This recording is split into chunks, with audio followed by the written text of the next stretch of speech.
Hello and welcome to the Best and Worst Pictures podcast. I'm your host Jake, and with me, as always, is my co-host Ian. I'm Ian. And joining us as per usual, I should say, is my other correctly enunciating host, Mud. How you doing? I'm doing very well. How are you, Jake? I am also doing very well. What is this show, you might ask? Well, every other week we sit down and watch a Best Picture winner and determine one of the best or worst pictures as compared to the other winners. And this week we're talking about the 27th Best Picture winner ever, which is, of course, none other than the hit classic On the Waterfront. And to start us off, Mud has collected some fun facts, which Ian and I have not heard ahead of time. So, Mud, take it away.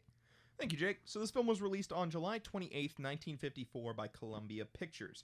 We have a returning director, Elia Kazan, who directed Gentleman's Agreement. Oh, banger! Okay. My fun fact was carefully curated because of this film's topic. His testimony to the House Committee of Un-American Activity helped spark the era of the Hollywood blacklist and ended several careers. Wait, he did? He wasn't like the only guy doing it, but he was one of the people who was instrumental in starting that era. No! We are neck deep in McCarthyism, boys, and that's actually gonna be very relevant to this film. No, I really liked this guy's movie. Sorry, buddy. I don't want to hate him. Well, it's been light spoilers. This film has been argued by some people as an allegory to McCarthyism era politics. Okay. Ooh, okay. Just saying it. 8.1 out of 10 IMDb, 99% Rotten Tomato critics, 95% Rotten Tomato audience, 91% Metacritic. That's really good. That's wild. Yeah, but so was the last one. The last one had some good scores. Yeah, but the last one didn't have, in there, so I'm excited. So, let's get to the cast. Of course, this film stars Marlon Brando. That's, his breakout role, also known for Apocalypse Now, Superman in the 1962 remake of Mutiny on the Bounty, which was first mentioned in our review of Mutiny on the Bounty. Yeah, because I thought it was that one, but it was the other one. Fun fact, in real life, he's also from Nebraska. He really is Superman's dad. Yeah. That's really funny. Yeah. Next up on the actors in this film, we have J Cobb, who was also known for 12 Angry Men and The Exorcist. Both of those got nominated for Best Picture. I believe so.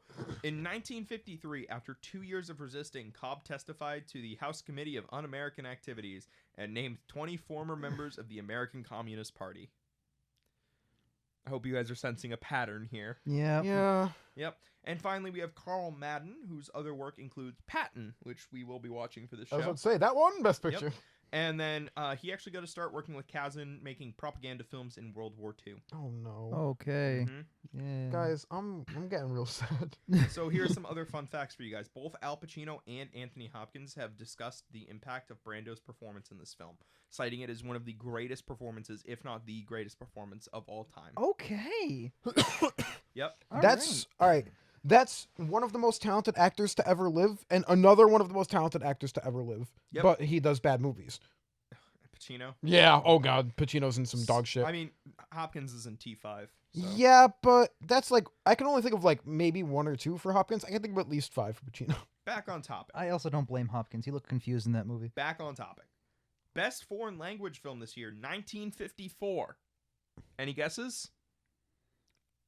It was a Japanese film. Am I gonna say Old Boy? Seven Samurai. No, it's Seven Samurai. Haha, no, it was Jugokumon, or Gate of Hell, which also won Best Costume Design Color. That's awesome. That's Yeah, good I like for that. No, Old Boy is later, I believe. Old Boy's Infinitely in, and later. also Korean, by Old the Boy's way. from 2003. Yeah, What the my dumb fuck? brain. Hey, listen, man. Wrong country, wrong year. I am off today. Wrong century. Edith Wrong Head century. took home Best Costume Design Black and White for the film Sabrina. Is that a third year in a row for Mrs. Head? Yeah. Let's fucking. Her We name love sounds like a Head. James Bond character. We love Mrs. Head here. We love Head here. So, let's get into the... What a weird fucking joke. Sorry, go on. Wait a minute. Let's get into it. Kazan took home Best Director, beating Alfred Hitchcock, Billy Wilder, and William A. Wellman. Do you guys remember that name? No, not yet. He directed Wings, Oh, What the fuck? the original Damn. director. The first, you might say. He's not. What was the Hitchcock? No, was it Hitchcock? you Rear said? Window. Rear Window. Thank you. Okay. Wellman was actually also nominated twice before. We just didn't touch on it. 1937 for A Star Is Born, Yep. and 1949 for Battleground. Both years, the Best Director went to someone who didn't direct the Best Picture, so I didn't list the other directors who were Understandable. nominated. Brando took home Best Actor, beating including Humphrey Bogart and Bing Crosby. Wow. Both Big list. Both power plays. Yeah. Yeah. Yep. Nice. Eva Mary Saint took home Best Actress, beating Nina Falk. She keeps coming up. She We does. love Mina Fuck though. She keeps coming the fuck up, huh? Bud Schulberg took home Best Story and Screenplay. Richard Day took home Best Art Direction, Black and White. Boris Kaufman took home Best Cinematography, Black and White. And Gene Milford took home Best Editing. So, Mud, I'm gonna say, yes. last one you said all these good things about the awards, and oh man, it got nominated and won so many awards, and I was like, oh wow, I'm so excited, and it sucked. So I'm cautiously optimistic about this one, but now I can't just be like, oh, awards, boom, done. Yeah, I know. So, but let's get into the awards nominated. It lost a total of 4 awards, but technically only in 2 categories. What? Leonard Bernstein was nominated for best music score of a dramatic or comedy picture, and he lost to Dmitry Tlonkin for The High and the Mighty. J Cobb, Carl Madden, and another actor I did not name, Rod Steiger, were all nominated for Best Supporting Actor. Okay. Who did they lose to? 3 of the 5 nominations that year. Who did they lose to? Edward O'Brien for The Barefoot Contessa, which is a film I've actually heard of. That's a show on the Food Network. That is wild. I know. Not the show. I don't care about the show on the Food Network. But the fact that 3 supporting actors were from the same film. Yep. That's Yeah. nuts. I've only seen 2. So, to round this all out, I've got 2 more things before the Mary Pickford fact. Whew. Couple fun facts about the production of this film. Eva Mary Saint's character was supposed to be 19. She was 30 years old when the film was released. That is a fun fact. Arthur Miller, The guy who wrote Death of a Salesman? yep, was approached by Elia Kazan to write the screenplay and did so, but later pulled it when the FBI and studio bosses required him to make the gangsters in the film communists. I never would have thought the man who wrote The Crucible would have had any artistic integrity. Got him. Because The Crucible's literally... Hey, I hate The Crucible. But, like, that whole thing is about, like, religious prosecution. So, lastly, for fun facts, as part of his contract, Marlon Brando only worked until 4 p.m. every day. Marlon's like, all right, half day. I'm doing... No. Has he always been 80 years old? So here's the reason. He was 80. I waited for you guys to make fun of him. He was actually going to see a therapist because his parents had recently died, and the conflicted young actor was trying to resolve his issues with his parents. Oh, that's really good. Wanted to bait us to say something terrible. Yes, I absolutely. All right. My that guy was wanted bait. to work half days. All right, but Ian. no, that's good. Let's double down here, man. What a bitch. Yeah, fucking parents died. So finally, I have a quote from J Cobb about why he testified. Mary Pickford told me to.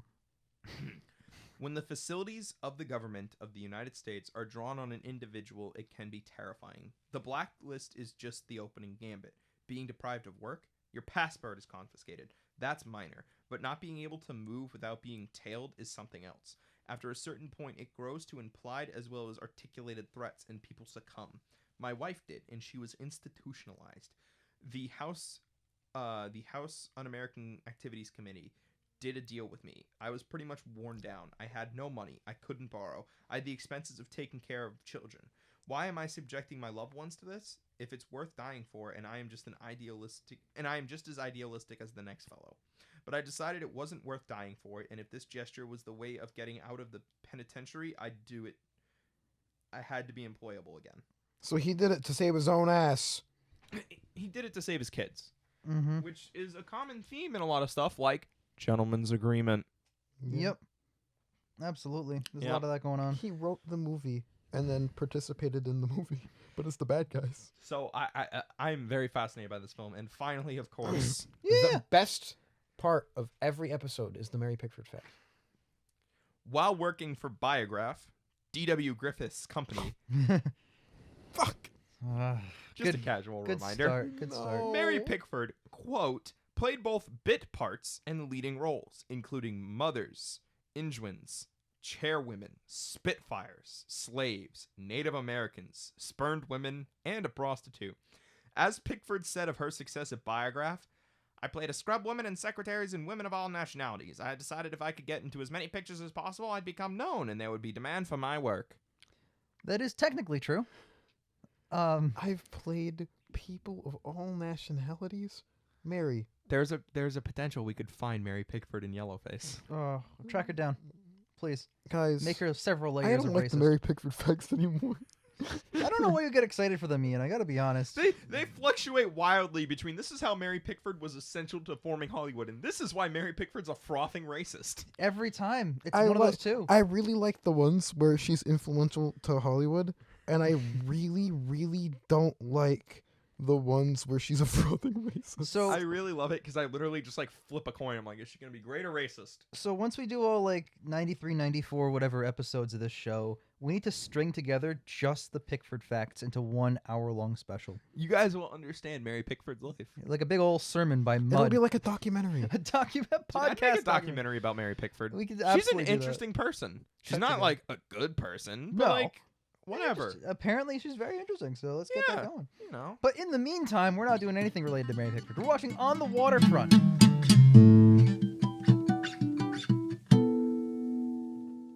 We just watched On the Waterfront. How are we feeling? I'm feeling really I'm feeling like they said the title of the film like 15 times. They did. They did. Normally we only hear it once and we go, "Oh, that's so clever." This time, since it's such like a general phrase, they were like It's on the where they waterfront. are. Yeah, exactly. It's on location at the waterfront. Therefore, it makes sense that they're saying it. starts with like exterior day on the waterfront. No. And then there's a smiley face on the script next to that. You guys ever get like 2 minutes into a movie that you never seen before and you immediately go, yeah, this is going to be fucking fire. This is going to be amazing. So my thing about that is a lot of movies really disappoint me at the end. So no. Well, I meant in the beginning. I mean, I yeah. knew this movie was gonna slap the second we saw that one of the actors' names was Leif Erikson. That's true. Oh, true. I'm going to say it. This is one of the best movies we watched on the show. Yes. Yeah, no, I agree. One of the best ones. Um, I love so much about it. It's so good. And yes, Marlon Brando deserved that Oscar win. That was fantastic. Wow, you mean from the best acting performance I think I've ever seen? Yeah. Yeah, I wouldn't put him ever Bruh. on my personal I list. also don't think I'd put him ever. It was really But I would good. put him up there. He's pretty Especially for fantastic. 1954, this is maybe top 5. Of what we've seen from this decade. No, I think from what I've seen personally, like he was phenomenal. Well, I mean, the 50s so far. This happened in the 40s too, where we complained that they were nothing but shit. And then we watched The Lost Weekend, and now we're here complaining that they're nothing but shit, and now we're watching On the Waterfront. Brando was phenomenal. It honestly, I understand why fucking what was it, Anthony Hopkins and Al Pacino? Yep. Yeah, they're right. Yeah. It's one of the best I've ever seen. It's beauty. It's phenomenal. I don't know if it's like best, but I think top 5 handedly, probably. I super love everything, not everything, but almost every single element of this movie. I am inclined to agree. There's definitely some stuff I didn't like towards the end. Yeah, we can get into that, but For as slow burn as the story is, it kind of bumps around a lot towards the end to get to where it needs to end. I see what you mean. But throughout the movie, I love the very clear conflict that Marlon Brando's character Terry faces. I love that. It goes hard from the first moment of the first scene, like a Right. minute in, and the conflict is set up. Yep, and I it's love how phenomenal. the entirety of the movie just builds on that premise, just alone, straight up to the end. And it pays off, I think, in a satisfying way. I know Oh, it's yeah, not perfect. 100%. No, the payoff's definitely. The payoff there. fucking slaps. Mhm. But, oh my god, the opening of this film, especially the soundtrack. Yeah, it's makes pretty the good. opening when he's calling up to the guy. Yep. And then it pans up and there's two guys on the roof and there's that, I think it was a drum hit. Yeah. Mm-hmm. It sends that shockwave of fear into your chest. Yes. Oh my fucking god. This soundtrack does something very, very good. Mm-hmm. And albeit it is sort of loud, it enhances the movie by what emotions it's instilling in the audience. Mm-hmm. I always bring up Planet of the Apes as the pinnacle soundtrack for that. There's a difference between Yes. a loud soundtrack and an overbearing. Yes. Right. The And this music soundtrack is loud. but not overbearing. It plays with your emotions, which I love in a soundtrack. When it plays with my emotions and not just in a way where it's pissing me off, oh, I fucking love it, dude. Yeah. This soundtrack was phenomenal from the get-go. It has a reason to be loud because it's trying to convey the overwhelming emotion that Terry feels. Right. In the film. Yes. Right. There's so much details like that. I love how, and Mud, you brought this up earlier, but you said that they didn't do backdrops because of like what they forgot. There's a scene where they're in a cab, and I think if I'm remembering the research I did, because it was a few weeks ago at this point that I did this, because spoilers for our production schedule, we had to push back recording this. I think what happened was they didn't have rear projection equipment, so they just put up blinds in a cab. Yeah. In But a cab set. But I think it makes a lot of sense. And all right, I know it was a mistake or by the production crew where they just didn't have it that day. But the fact that that was a mob-driven cab because it ended up bringing Charlie to Johnny Friendly. Yeah. It makes sense that there was the potential for them to be there just in case someone had to get off in the car. No one, you can see the gunfire go off. You can see that. Like, Right. It makes so sense. Yeah. There's an excuse in the story for it. I think that's brilliant. And they don't even acknowledge it. That's just something we thought of while we were watching that, because I brought it up. Right. While we were watching the film, I was like, oh, here's a fun fact. And you were like, well, actually, this could make sense for this. I love that. The reason I brought it up is because that's so interesting that they, like filmmakers all the time face like trouble producing the movie, and there's like errors and like problems like on set, whatever, or like planning ahead that you just don't foresee, and you have to write around certain situations. And for that, I know it's just a little detail, but the fact that that actually works better than if they had shown a backdrop, because it makes better sense for the story for the blinds to be down. And it gives this claustrophobia of the car ride. Oh, Right. yeah. Which There's fits- so much going on there. especially in that scene like you're talking about. Yes, claustrophobia. So much of that scene is so full of tension, and it's about like these people betraying each other, mostly the brother, and his like quick immediate regret. Oh, there's so many layers to it. It's I love about it. Charlie betraying Terry while Terry's thinking about betraying Charlie. Mm-hmm. So here's what It's I wanna- phenomenal. I want to build on that scene because that is the infamous I could have been a contender scene. Yep. I think everybody and their mother, if you know anything about classic films, if you know anything about Marlon Brando, you know that scene. Mm-hmm. Yeah. That's the scene everyone points to. And it's amazing, but I want to talk about the context because prior to seeing this film, I never knew the context. I only knew the close-up of him going, I could have been a contender. Yep. I always thought he was lamenting. I always thought he was talking to some girl and was melancholy. No, he's mad at his brother Yeah. because his brother threw him under the bus Mm-hmm. Yeah. and is the reason that his life Sucks. is so shitty right now. Yep. And it's a realization for him because he knows that his brother bet against him and took him out of being a prize fighter. Yep. But it doesn't really click for him until this scene when he realizes, Yeah. I always preach that we need to have each other's backs, but you did not do that for me. He's never had his back. He's never It's had the your back. it's the false that I've had your back, where it's like, oh, I take care of you now, do all this stuff for you now, but he fucked him for the one biggest thing in his life. The one thing that actually meant something. Yeah. Absolutely fucked him over. And it's And- phenomenal. It was so good. It was so subtle because he acknowledges that it happened earlier in the film. And Ian, you called that out immediately. You were like, oh my god, his brother sold him out on that fight. And I was like, oh shit, he did. And I was like, I was wondering if that was going to come back. And it did. Yep. And that's Because he was caused talking about it. guilt. He went, and he stopped. And I went, oh my God, his brother sold him out in the fight. Because he was Mhm. talking to the priest about it right before he told Edie that he was the one who set up Joey, not Johnny. Joey. And like, holy shit, all of the characterization in this movie is so good. Oh yeah, Terry. His interaction with the priest, phenomenal. Edie's interaction with him, phenomenal. His interaction with his brother, phenomenal. Him and Johnny, Johnny friendly, phenomenal. Charlie's thing with Johnny, phenomenal. Edie and the priest, fucking amazing. Like, The priest character in general, awesome. Because I feel like a lot of times in these older films we can get a Bing Crosby-esque priest where he's just always right and solves everything through the power of music and religion. This priest has a kick-ass monologue about halfway through the film where he goes off. it's right after Dugan dies, right? Yep, right after Okay. Dugan dies, where he goes off at everyone who protects the mob, and he talks about how Christ is watching them. In that instance, he's using Christ as a threat. Yeah. Mhm. He's like, Hey, listen, fucker. And yeah, he, he's literally like, yeah. you think you're high and mighty right now, but remember that someone is always watching, and sooner or later, you will get everything that you have earned by how you act in this moment. It's Mhm. beautiful. And then, honestly, Christ is kind of a metaphor in that moment. Yes. Right. He's saying- This movie's chock full of metaphor. Yeah, and imagery.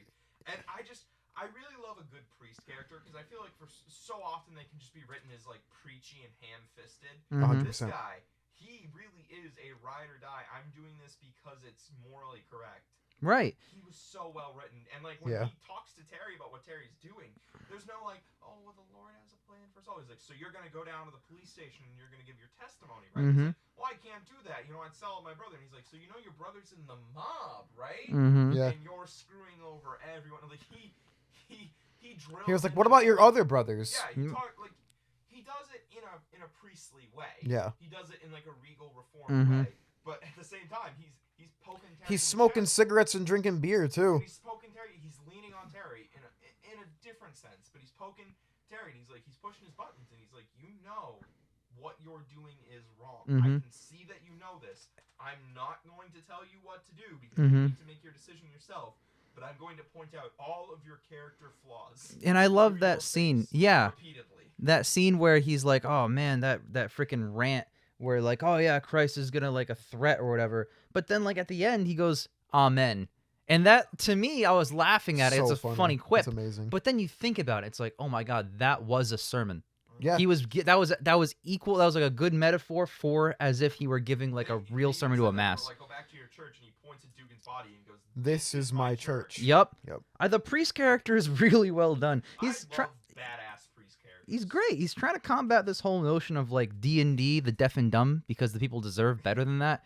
I can't say D&D. Yeah. Dungeons and Dragons. Deaf and dumb is their policy. Right. For, ignoring the rampant and blatant corruption that Johnny Friendly Yeah. has. Yes. And he believes, the priest really believes that if the population works together, the mob will crumble. Wow. Hey, that's like Everything. everything. Right. Yeah. And Like the fight together in the union, brother. That's why he pick and chose who worked certain days to separate them. Yeah, you got to keep the working man down and against each other so that they will never unite against the proletariat. Man, it's just like, oh, what's that a metaphor for?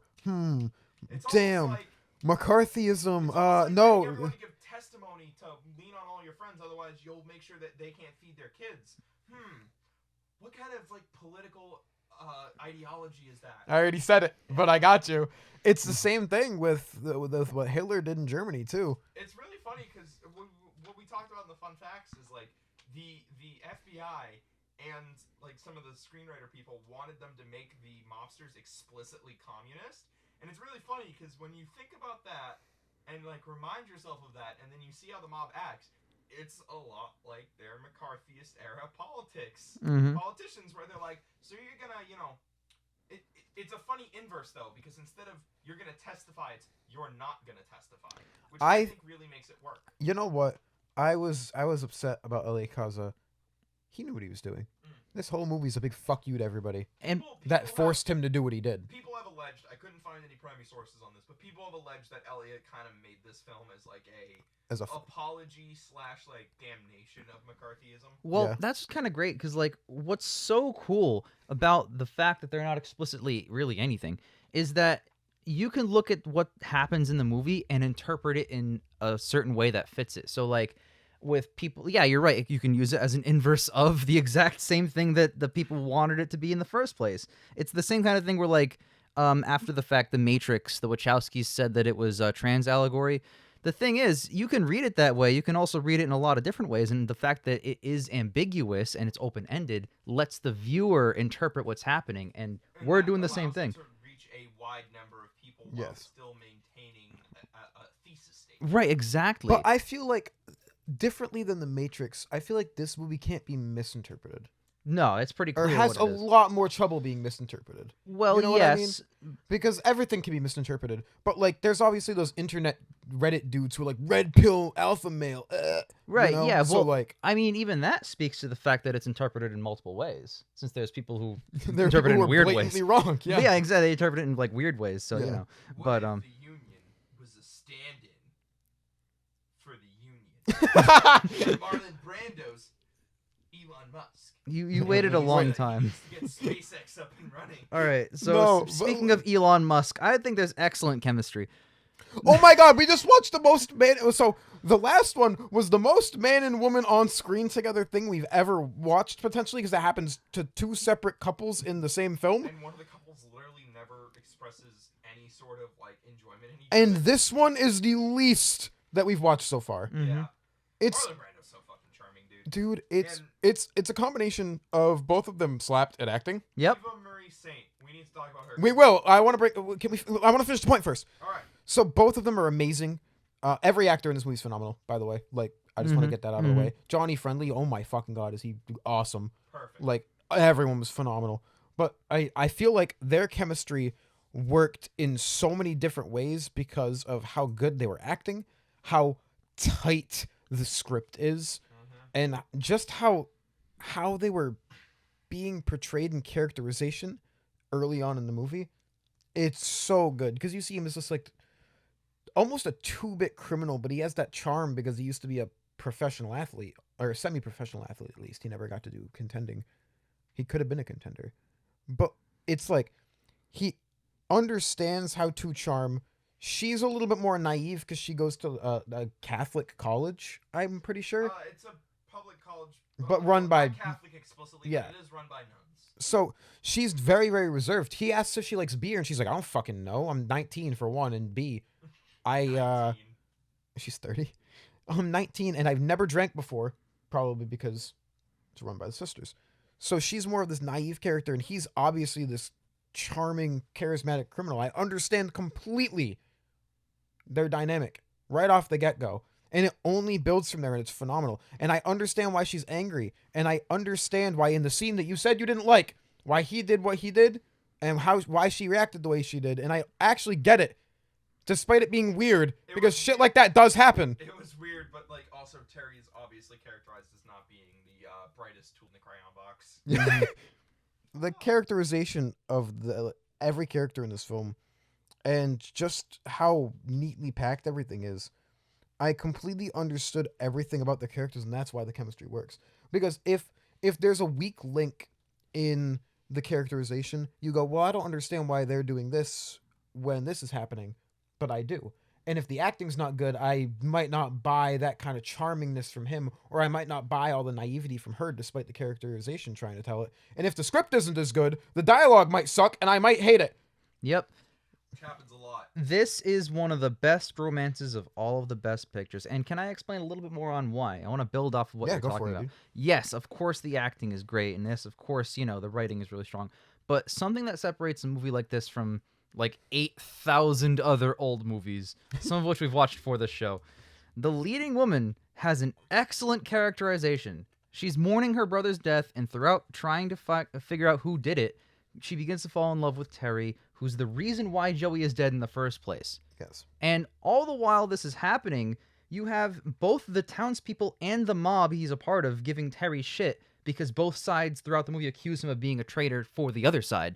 All of that is playing together at once, and it all builds off each other because his relationship with Ellie is like the heart of it, and it's so good. Edie. It's a movie that just, it writes itself. It's so good. I fucking love it, and I'm so glad they they made a really strong, prominent female character with a real characterization, with real emotions and thoughts and feelings, because sure, she is in love with the main character, but she's balancing that with hating him. With hating him for what he did and trying to track down the kill. That is her primary motivation, more so than loving him, is tracking down that killer. The love that they share is a secondary characteristic of Edie, not her main focus. Yes, and that's why when it's revealed to her, she has that ultimate confliction. Yep. Even in that scene that we keep referencing, you even see that confliction in her where she goes because back she and forth. does love him. She does love him. But at the same time, she's mad at him. But love triumphs hate because she knows he's not the direct cause. Right. He really didn't know. He didn't want to. He really didn't know. And you can see that from the get-go. And that's what I really like about this movie, is it establishes everything right up front, and you get to figure it out. It's showing, not telling, and it's showing in the best way because you're figuring out immediately. Yeah. I figured out his brother was betraying him right beforehand because of how he was talking about it. Because of how he said, I can't betray them. They're my family, my brother. And then he goes, well, and I went, oh, shit. Yeah. Like, immediately drops it. This is a movie that rewards people who really pay attention to certain sequences. There's so... Yep. Yes. Yep. It's like when fucking Sammy Jenkins is Guy Pearce. For like half a second. Dude, freaking that movie. This whole movie is Sammy Jenkins. None of us knew that. Fun fact, I give that movie an 11 upon rewatch because of that. Yeah. Like, this movie... In particular, let's talk about Eva Marie Saint before I keep gushing about the movie. No, I gotta build on one more thing. Okay, go for it. Sorry. This film doesn't always show, but when it tells, it's great because it's bombs. Like Yes. Dugan testifying, Mm-hmm. and it's so out of left field because the last thing we see is like the priest being like, "So you're gonna testify, right?" And the guy's like, "Yeah, I'll go talk to them." And then we don't see him, and then the next thing you know, There's a Johnny Fleming 36-page report. 36-page document, and like Mm-hmm. you feel that shock with Marlon Brando. You're like, "Oh." I knew he had the shit. guts, but the guts. He was And then- pissed. You can see Johnny turning right there when he said, "I knew he had the guts." Such an amazing sequence because like for a second you think that they're gonna just shoot Terry Mm-hmm. right then and there. You know, Terry, your one job was to make sure that these boys don't turn on us. Yep. You know, he's like, well, I didn't think he had the guts, and like he flips out at him, and in an instant, Terry goes from being the golden child to the scapegoat. The fuck up. Yep. Yeah. Yep. And it's so good. The because, bum. Like you see perfectly how Johnny loses Terry throughout the film because he's building Terry up at the very beginning. You know, You're gonna have the cozy loft position, kid. Yeah, you're gonna have the cushy jobs. Yeah. Mm-hmm. And then Mm-hmm. one fuck up, and He's in the hole. Yep.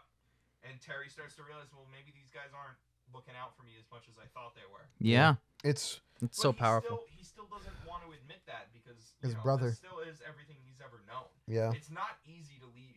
More than his brother, it's not easy to leave something you've always known. Like he says, like Johnny took him to baseball games. Like he didn't have parents. Yeah. You know, he had Johnny. His dad got offed. Mm-hmm. Probably by Johnny. Maybe we don't know. We don't know. Doesn't even matter for the film, but No. that's great characterization. But speaking of characters, Eva Marie Saint. So Mud normally during the fun facts, Mud will highlight a couple actors or actresses in the movie, and Mud highlighted. I believe you highlighted Marlon Brando. You highlighted Carl Madden and Lee J Cobb, who I Which- do believe are Johnny Friendly and the priest. yeah. You didn't highlight Eva Marie Saint, who is still alive Yeah. as of recording this Good preface. because she's 97, and B in a bunch of shit we've seen. Mm-hmm. Yeah. Should have deep She's- dove. She's in Superman Returns as Superman's mom. Which is funny because Marlon Brando's Superman's dad. She's in Avatar: The Legend of Korra, which Mud just started rewatching. As Katara. Yep. Old lady Katara. She's in Because of Winn-Dixie, a film I've seen, which came out right before Superman Returns, like the year before. Mm. Like, she's in things that we know immediately right now, but she's still working. She made something last year, a video short, but still working. 2019 in an entire feature-length film. Like, That's crazy. what the fuck? That's absolutely wild. It's like that person I highlighted a couple ago who was still alive and was in something with like Daniel Kaluuya. Yeah. Yeah. Like, it was Christmas Carol, Mud. Yeah. He was in A Christmas no, I Carol. remember they were in the Yep. Christmas Carol. I can't remember who the actress was. I think it was one of the All About Eve actresses. No, it was the An American in Paris girl. Nina Falk? Oh yeah, Nina Falk. Yeah, we've Yeah. talked about her We say her exclusively. name differently Didn't we every talk time. about her Yes. this episode Yeah. Yeah. at the I beginning? just double check. Carl Malden. Sorry, not Madden. Jesus Christ. Carl Malden is Father Barry, and Lee J Cobb Is Friendly. Johnny Friendly. Yep, Yeah. I must have written down his name wrong because I have it in my notes. Every single person mentioned did great. Every single one. Oh yeah, everyone did great. I very rarely say that about movies that won Best Picture, huh? They all did great. There's always at least one Yep. link usually. No, but this was. I don't know where the weak link here is. I really don't. That's right. I have a note that just says "dink" Ah, the cup. when They clink the they're glasses drinking. together. Yep. Right before they click it together, Marlon Brando just goes "dink." Yeah, So funny. Marlon Brando slaps. That's why it's the best performance ever. He went Holy dink shit. verbally. Hey, I also love him in Apocalypse Now. Like, Oh yeah, his turn is Kurt's. yes. Mhm. I absolutely love. I want to watch Apocalypse Now again. Dude, can we just rewatch those scenes? Ah, Where he's just monologuing at freaking was it Martin Sheen? Yes. Yeah, I can't. It's I don't Martin know why Sheen. I blanked on his name. Martin Sheen just monologuing at him. So good. Dude, But I oh, can't begin to describe how much Marlon Brando entranced me while watching this movie. Beautiful. His Like, beauty. His it's physical beauty in motion. this. I know we've seen like Clark Gable and Gregory Peck and Charlton Heston and who's Humphrey Bogart and like some of the early greats. We're starting to transition. Brando, I think, blows that out of the water. Holy shit, he's phenomenal. That was very good. Like that, the scenes where he's telling highlighting the scene where he tells Edie. I like how that scene is framed. I didn't like it a lot. It's I like how that scene's framed because it's. They play a lot of loud noises over his actual Yes. confession. I don't know if I liked it. I like that because it's realistic to the scene. I mean, yes, but I don't know. I was thinking about it. I think I would have liked it better if it was framed from the priest's perspective, who was watching them like. They did that partially though. They did it partially, but they also zoom in and they have the sound overwhelm them, but you can still see Marlon Brando's lips moving because he's like center shot, or maybe something like from behind Marlon Brando. I think I was just distracted by the fact that we could see his mouth move. I would have preferred if it was like. Well, you could also hear him saying it. Subtly, yeah. Yeah. And I'm confused because I'm like, am I trying to hear this or not? I would have preferred. No, I really like if they that scene. shot from behind him and you could just see Edie reacting, or something like on high That's with fair. the priest and you can see it from a distance and you see Edie like pull away from him. I don't know. I did not like the framing. I it. loved It's that just, scene. It's center shot. He's talking, but there's loud noises, and yeah, you can kind of hear what he's saying, but obviously you're not supposed to actually be able to hear the confession. There's a couple scenes like that actually. That doesn't bother me at all. I loved that because it was the realism of that is what got me more. I hate when movies like fucking you can hear in an airplane fucking all this garbage and it's just perfectly silent, or like in Speed Racer when fucking Royalton pops up with the big ass jet and like the door is soundproof. Quality door. The door is soundproof. It's like a that shit's quality fucking door. dog shit. Point is, I didn't like it. Yeah, realism, but like at the same time, one, why would you say something like that in the middle of a fucking shipyard? Like, bring her somewhere, I don't know, not next to Loudhorns, but more importantly, there's a scene right before that where he confesses to the priest. And it's silent and the music pulls in. But what they do is they have Marlon Brando and the priest character, Malden, they're walking away from the camera so you can't see their mouths. And then it cuts to them walking towards the camera. And the priest is like, yeah, you fucked up. Yeah. And I think that was just a better way to do it. Because I understand that kind of dialogue, I like that they left it open to interpretation. Because, like, that's a very heavy admission. And from what we've seen of Terry, writing that dialogue, even if Marlon can fucking perform it, which he could, don't get me wrong, but like 100%. writing that is balancing on a knife because he's so honest and genuine, but he's also so straightforward. And I don't know if you can really find the right dialogue that would sound like what he would say. Like we see him when he's in the courtroom, and like, you know, they're like, "Are you the last person to see Joey?" Yep. Joey alive. And he goes, yeah. And then they start to ask him the next question. And he goes, well, aside from the guys who threw him off the roof, like interrupting him. Because that's how Terry is. He doesn't really have a lot of social awareness. He doesn't really have a lot of social which I empathy. really like. Which makes sense because of his backstory. You know, he was an orphan. He's been raised by the mob. He's kind of a dunce in some regards. And he's been fucking conned because he had to throw that fight. Exactly. So he's got a chip on his shoulder. Yeah. Yep. So it makes sense that he's a little abrasive and bashful in conversation. So I don't dislike the fact that they don't have dialogue there because I think that probably would have been their most challenging thing to write because it needs to be raw, but it also needs to fit Terry's character. Yeah. And that is a challenge. I'm looking at that as a person who writes dialogue. Sometimes I'm like, holy fuck, I don't even know where I would start with him talking about this. Mm-hmm. You know, like where does he start? Who is Terry? Where does he start with this? Does he just come out and say it? Does he explain the night? Does he explain how he's feeling? Does he explain why he didn't tell her? Like, there's a million different ways to tackle that scene. I think the way they did it was the best, but I don't like the way they framed it. I am okay. I've been pretty usually quiet for this talk, but I'm gonna chime in right now. This particular scene because I've been going back and forth on it. I agree with both of your points, but at the end of the day, I lean towards Ian, and I'll tell you why.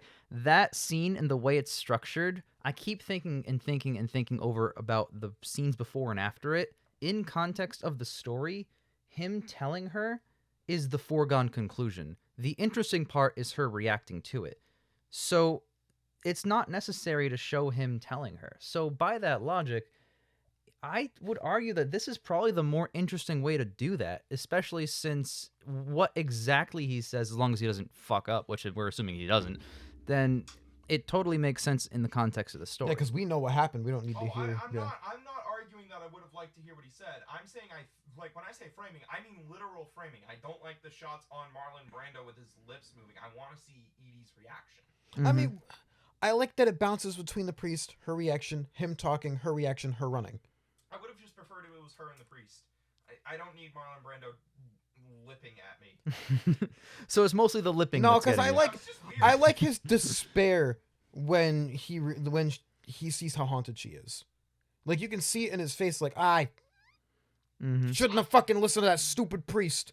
You know, I like that. It is a similar face and feeling to when, like, say, you break up with someone. Like, it had to happen. You did it on purpose. But at the same time, you're watching them just, like, start to cry. It's like, oh, my God, you know? It's one of those kind of, like, impactful moments.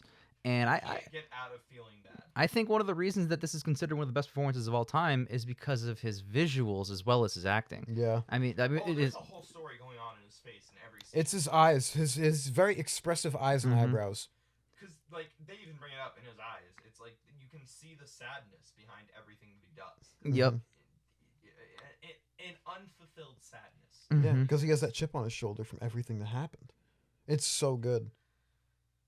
We haven't. Damn. Yeah. What a fucking film. The only criticism I can lob at it is towards the end with, like, everyone watching the whole crowd, because you get the idea at the beginning of the film that some of the workers don't like Johnny Friendly. Yeah. That's pretty well established. Yes. But then at the end of the film, they all just kind of stand by and let Marlon Brando get the shit beat out of him, but then they come to his side. It's not the worst thing in the world, but I was just like, yeah, they just weren't fast enough, I think, is what was going on. They all followed him down there, and then they all watched him get the shit beat. That scene is so tricky to me, because on one hand I think, dude, what the fuck, where were you 2 minutes ago when he was getting the shit beat out of him? Yeah. But at the same time, Johnny Friendly still controls that at that scene. And B, they're all struggling just like Marlon Brando is in that situation. No, I get it. It's not like I'm not like tanking the movie points for it, but I was just sitting there, I'm like, I really do like how it culminates though with Papa Doyle. Well, yeah, because Terry was objectively beating him. He was winning that fight, and then my fucking God, are you kidding me? Johnny Friendly was destroyed. Right, and then the mobsters jumped in. Terry goes down. And then the workers, after that point, realize, oh, shit, yeah, no, we're not going to do this anymore. And that's the final point where they're like, yeah, we're done. And that's been building for a while. That was a straw that broke, because we even saw, what's his name, Papa?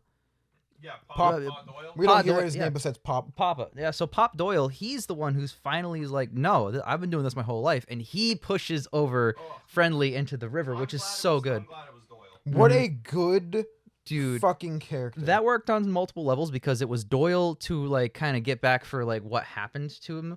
A, B, also because, you know, he's been fucking doing this for years, surface level. That's exactly what's happening. But C, it's an extension of Terry also, like, because he's inspired this mob now by getting his ass completely wiped the floor with by the mobsters to now act on his behalf and throw Friendly in the river. Oh my God, it's so funny at the end of the film when like they're like, "Come on, Terry, you gotta stand up." They all want you to work, and it's like Terry needs to go to the hospital. Like, But they all say, "We won't work without Terry," and then they cut to Terry who's on the ground bleeding, and he's like, "Get me up," and they stand him up, and he goes, Am I up? And I'm like, dog, you have a concussion. You need to go. I love that scene No.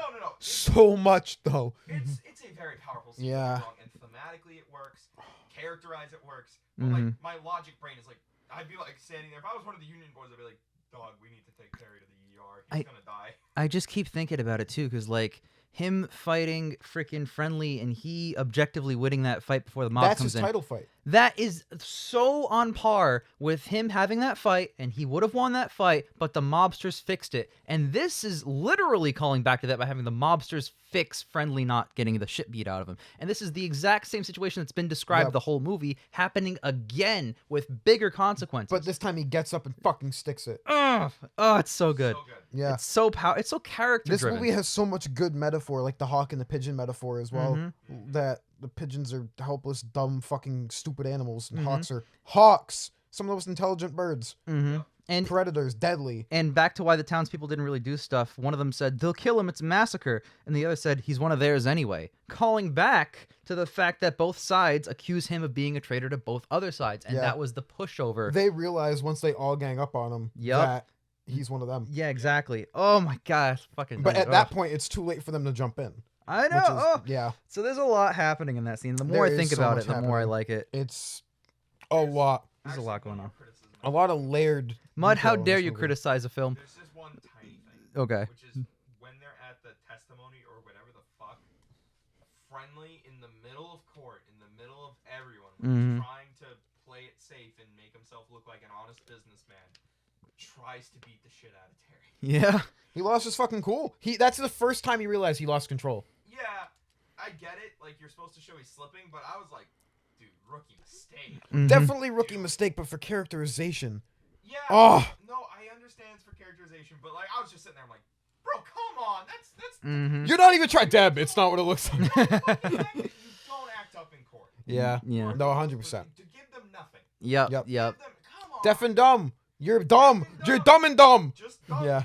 Yep. Dumb and dumb. Not the biggest thing in the world, but I was Yep. just like I was sitting there as just like an outside observer. I was just like, bro, come on. Bro, you're Come fucking on. it up. Yep. I've seen The Irishman. I know what you do. And when Yep. they ask you what fucking brand your watch is, you plead the fifth. Damn, I can't believe they Give didn't. them nothing. I can't believe they didn't watch The Irishman, the film that the events based on it didn't happen yet. No. When was Hoffa born? No, but like I don't know. I've seen a lot of mafia films because of my dad. And I know the textbook of what you're supposed to do. I've seen multiple Marlon Brando mafia films now. Yeah. I know what you're supposed to do in the court. Literally plead the fifth to everything. Yep. Is that a Rolex? Your Honor, I have to plead the fifth. That's what Literally. they do in The Irishman. So yeah, they have Is that to. a Rolex? It's a watch. It's smart. That's why. Deny everything, give them nothing. Yep. They can't And he's get you. like, I'll fucking kill you. Like Yeah. he's goddamn Optimus Oh, but Prime. that slip is so good because he's It's so good. in control. And the moment he loses control, he literally loses control. No, you're Oh, right. yeah. It's good. Again, it's good for characterization, but like, It's good just for filmmaking. me as like Yeah, a no, I get it. guy, I'm like, dude, bro, you're supposed to be the Don. I get Come it on. as a person, but like in terms of filmmaking, God, that's fucking excellent, man. Do we have any other points to make? Because I'm No, ready. I know this is gonna be a shorter one compared to last week, but I mean, From Here to Eternity sucked. Dude, Not last it week. blew. Hang on, let me restart that. I know it's gonna be a shorter one from the last time, but that's because From Here to Eternity gave us a lot to talk about because it was basically 3 bad films. Yeah, Mixed and together. this movie One good is one excellent film. It's excellent. It is excellent. I'm going to throw my score. I'm going to say the same thing I did for All About Eve. It is a 9 bordering 10. I want to watch it one more time. I want to get a feel of it. I'm gonna say the exact opposite of what I said during All About Eve. I think I gave that one an 8. This is a 10. Ooh, all right. This full movie was amazing. Script, characterization, soundtrack. Didn't have editing gaffes, and some of the shots were actually really, really nice. Yeah. I like you mentioned the shot where he's like, "All right, I'll go get the pigeon on the roof." Pans up to the roof. The 2 dudes pans back down. Terrifying. Amazing work in this movie with the framing. Every Absolutely single shot. fantastic. And you know what? There was some blocking in the final fight scene that I really did appreciate. Jake said, "Don't block him with the hat. It feels like you're part of the crowd Yeah. when shit like that's happening." I felt like I was right He there. hit Marlon Brando with a I did sword. just want to watch more of it, though, to be honest. I felt like I was right there in the crowd watching it. With the blocking in that scene, it's so smart because you want to be part of this story and root. for Marlon Brando. Yes, and it's I so smart. I have one more thing to highlight actually, which is the priest character again. Oh, he's amazing. It's right after the rampage begins, after Charlie dies. Yep. And the priest calms Brando down. Yeah. And I like that because it shows that he is on the side of good. Just what is right. Yep. Because he's like, you need to, he's the one who convinces Brando to flip. But then when that becomes Brando's like, I'm gonna kill them all, he's like, no. You're flipping the wrong way. You're flipping the way they want you to. Like, that's what I appreciated. Yep. He was not afraid to call Brando out after that. He was like, oh, we're friends now? No, we're fucking not. You're still being an idiot. Yeah. So good. It's fucking So awesome. good. It's Brilliant. fucking awesome. Fucking awesome. And I love how the priest was like towing the line between like, yeah, confession, everything is sacred, but also like, this is so important, I have to chime in as a human being. That's why Yeah. he denied Brando regular confession earlier. Yep. So he could act on it. He's like, if you want confession, see the other father. What an interesting character Father trait. Gregory. Talk to me. Nah, Father Gregory's a dick. What a great character trait for this character. Oh, love it. I love badass priest characters. Yeah. I'm giving this film a 9. All right. Hell yeah. Fuck yes. So my favorite is The Lost Weekend. My least favorite is Cavalcade. But On the Waterfront is my 3rd favorite one. It's also my 3rd. I'm in the same boat that I was last time. So gentleman's agreement and, the greatest show on earth. We're all different. We're all different. On the Waterfront's the best one we've watched. Holy shit. This movie is phenomenal. We're here. Through in, throughout. Finally happened. I have almost no qualms, and if I do, it's minor nitpicks that I can't dock any points for. Oh my god, this is a waterfront because it has boats on it. No wonder it's your fucking favorite. Shut one. up! It's not why. Fucking It's knew because it. everything was good. I should have anticipated this. Mud, what's the next boat one? That one wins. Bridge on the River Kwai. Ah, River. Boat. River Boat on the River Kwai. Works, but I know Life the of Pi. next one- Shut up. The next one is 1955's Marty. Yes. Yeah, and Hamlet's the worst one, by the way. I'm gonna preface this one with you boys. There is a fun fact that I've been waiting to drop about this film since I first looked it up. We were still doing 1930s films when I looked this up, and I was like, God, I hope neither of them find this out. Because Okay. I need to tell them. Well, the fun fact that we know is true is that this is the shortest one, Yep. barely over 90 minutes. Marty's the shortest one. Marty's Yeah. the shortest one. I barely wanna over watch 90 On the minutes. Waterfront 30 more times. So It's excited. So good.